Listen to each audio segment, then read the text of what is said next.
যা গরম পড়েছে এই গরমে কিন্তু গরম ভাত খেতে একদম ভালো লাগে না। তাই সকালবেলা গরম ভাত করেছিলাম, সেই ভাতটা ঠান্ডা করে তারপর তার মধ্যে জল ঢেলে দিয়েছিলাম। তাই দুপুরবেলা খাবো আজকে হচ্ছে পান্তা ভাত।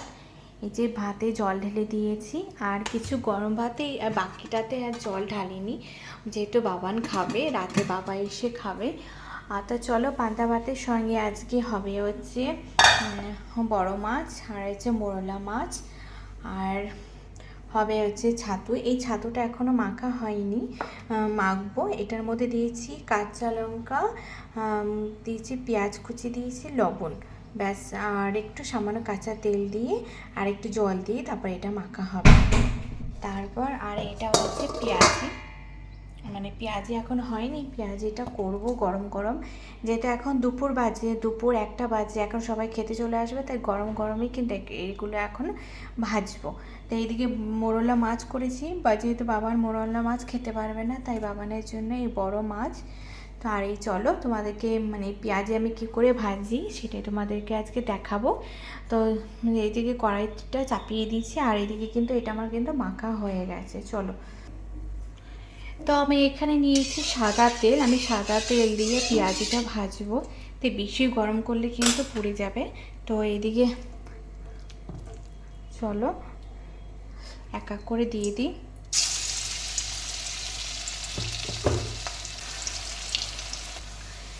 পেঁয়াজিটা কিন্তু আমি এখন হাফ ভাজবো, আর বাকিটা কিন্তু পরে ঠান্ডা হলে তারপর ভাজবো। তো চলো, এদিকে আমার মোটামুটি হাফ ভাজার হয়ে গেছে, হাফের থেকে একটুখানি কম ভাজবো, আর বাকিগুলো এক এক করে আমি ভেজে নেব।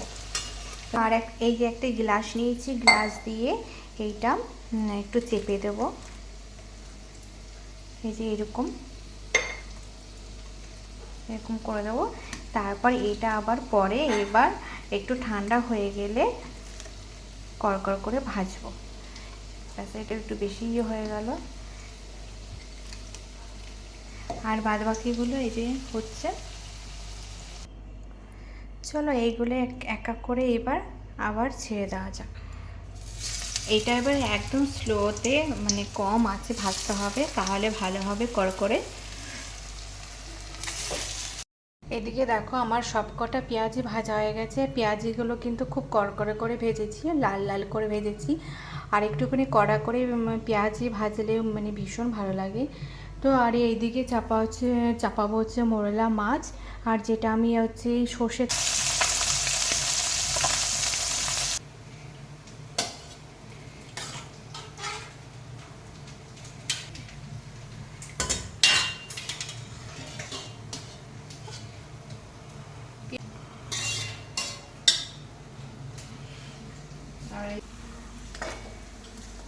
লঙ্কা ভাজা খাবে না।